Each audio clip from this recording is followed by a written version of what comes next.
कहानी है होटल के भूतिया कमरा नंबर 408 की। ये होटल भूतों का होटल तो नहीं था, पर इस होटल में कुछ ऐसी घटनाएं होती थी जिसके कारण ये दूसरे होटलों से अलग था। कहानी की शुरुआत कुछ ऐसे ही है कि राहुल और उसका दोस्त अमित घूमने के लिए मनाली जा रहे थे।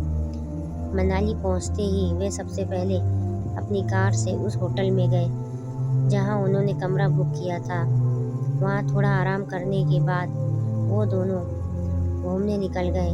रात होने के बाद जब वो वापस अपने होटल जा रहे थे, तभी खराब मौसम के कारण होटल जाने का रास्ता बंद हो गया था।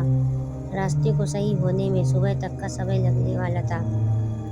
राहुल और अमित ने सोचा कि अपने होटल तो आज रात जा नहीं सकते, इसलिए यही आसपास में किसी होटल में एक रात के लिए कमरा बुक कर लिया जाए और सुबह होते ही अपने होटल चले जाएंगे।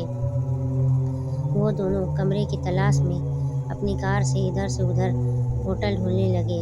आसपास कोई इंसान भी नहीं दिख रहा था जिससे वो लोग किसी होटल का रास्ता पूछ सके। काफ़ी समय बीत गया। इसके बाद उन लोगों को एक बुढ़ा आदमी दिखा। राहुल ने अपनी कार रोककर उससे होटल का रास्ता पूछा। बुढ़े ने एक और इशारा करते हुए होटल का रास्ता बताया। राहुल बुढ़े के बताए हुए रास्ते के तरफ अपनी कार लेकर चल दिया। कुछ दूर चलने के बाद उन लोगों को एक होटल दिखाई दिया। राहुल और अमित ने चैन की सांस ली और होटल के अंदर चले गए। होटल के अंदर जाके उन्होंने काउंटर पे खड़े आदमी से रात भर रुकने के लिए एक कमरा मांगा। उस आदमी ने होटल के कुछ नियम बताए और एक कमरे की चाबी राहुल को दे दी। राहुल और अमित चाबी लेके कमरे की ओर चल दिए। चाबी पर कमरे का नंबर लिखा था, वह था कमरा नंबर 408। राहुल और अमित चाबी लेके कमरे की ओर चल दिए। होटल में हर मंजिल पर चहल पहल थी। इन दोनों का कमरा चौथे मंजिल पर था। वो मंजिल बिल्कुल सुनसान थी। खैर, वो लोग इस बात पर ज़्यादा ध्यान नहीं दिए। उन्हें तो यहाँ बस एक रात ही गुजारनी थी, इसलिए वे लोग अपने कमरे के अंदर चले गए। अंदर पहुँच के उन्होंने देखा कि उस कमरे में तो काफ़ी धूल है। ऐसा लग रहा था जैसे कई सालों से वो कमरा बंद पड़ा हुआ है। वहाँ न तो पीने का पानी था और ना ही नहाने का।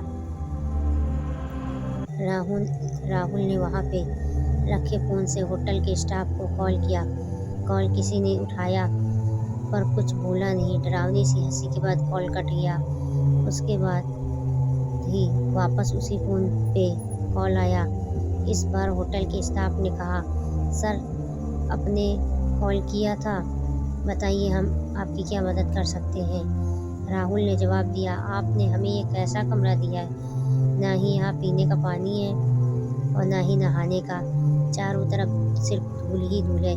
आप जल्दी से यहाँ आइए और ये सब सही करवाइए। स्टाफ ने इस बात की माफ़ी मांगी और कमरे का नंबर पूछा। राहुल ने जवाब दिया, कमरा नंबर 408।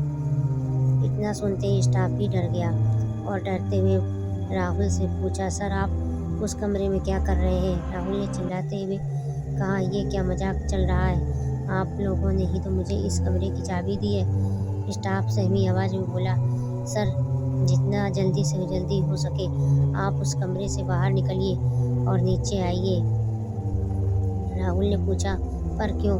स्टाफ ने तुरंत जवाब दिया, सर, सवाल बाद में पूछ लेना, बस आप वहाँ से बाहर निकल जाइए, वहाँ आपकी जान को खतरा है। इतना सुनते ही राहुल और अमित कॉल कट करके कमरे से बाहर निकलने के लिए दरवाजे की तरफ जाने लगे। तभी किसी ने दरवाज़ा खटखटाया। राहुल ने पूछा, कौन है, पर बार बार पूछने पर कभी कुछ आवाज़ नहीं आई। तभी उस रूम की लाइट भी चली गई। राहुल और अमित अब समझ गए थे कि ये भूत प्रेत का मामला है। वो दोनों काफ़ी डर चुके थे। तभी बाहर से आवाज़ आई, सर, आपने कॉल किया था सफाई और पानी के लिए, मैं वही ठीक करने आया हूँ। और फिर डरावनी सी हंसी के फिर से सन्नाटा छा गया। तभी फिर से कमरे में रखे फ़ोन पर कॉल आया। राहुल ने कॉल उठाया। कॉल स्टाफ का था। उसने कहा, सर, अभी तक आप उस कमरे से निकले क्यों नहीं। राहुल ने जवाब दिया, नहीं, कमरे के बाहर एक होटल का स्टाफ आया है जो कह रहा है वो सफाई और पानी ठीक करने आया है। इतना सुनते ही होटल के स्टाफ ने राहुल से बोला, सर कुछ भी हो जाए आप दरवाज़ा मत खोलना। अगर आपने दरवाज़ा खोला तो आपकी मौत भी हो सकती है। ये सुनते ही राहुल और अमित दोनों बहुत डर गए। फिर स्टाफ ने कहा, सर आप अंदर ही रहिए, हम लोग आपको बचाने ऊपर आते हैं। कुछ देर बाद कमरे के बाहर से आवाज़ आई, सर हम लोग आ गए हैं, आप दरवाज़ा खोलिए। साथ में कुछ और लोगों की भी आवाज़ें आ रही थी, इसलिए राहुल और अमित ने दरवाज़ा खोल दिया। उन्होंने देखा सामने सच में होटल का स्टाफ ही था। दोनों ने चैन की सांस ली। फिर सभी लोग वहाँ से जल्दी ही नीचे आ गए। राहुल ने काउंटर पर देखा, पर वहाँ कोई दूसरा स्टाफ था जिसने राहुल को चाबी दी थी, वो कहीं नहीं दिखा। ये सारी बातें राहुल ने वहाँ के लोगों को बताई। उन लोगों ने राहुल से कहा, सर आपको जिसने भी चाबी दी थी वो पहले इसी होटल में काम करता था, पर अचानक से एक दिन कमरा नंबर 408 में रहस्यमयी तरीके से उसकी मौत हो गई। तब से उसकी आत्मा इसी होटल में रहती है, पर वो बस उन लोगों को परेशान करती है जो 408 कमरे के पास जाते हैं। पता नहीं आज आप लोगों को वो कैसे उस कमरे तक ले गई। राहुल और अमित अब सारी बातें समझ चुके थे। जैसे तैसे उन्होंने वहाँ रात गुजारी और सुबह होते ही अपने होटल की ओर चल दिए। ऐसी डरावनी कहानियों के लिए मेरे चैनल को सब्सक्राइब और लाइक करना ना भूलें। Thank you.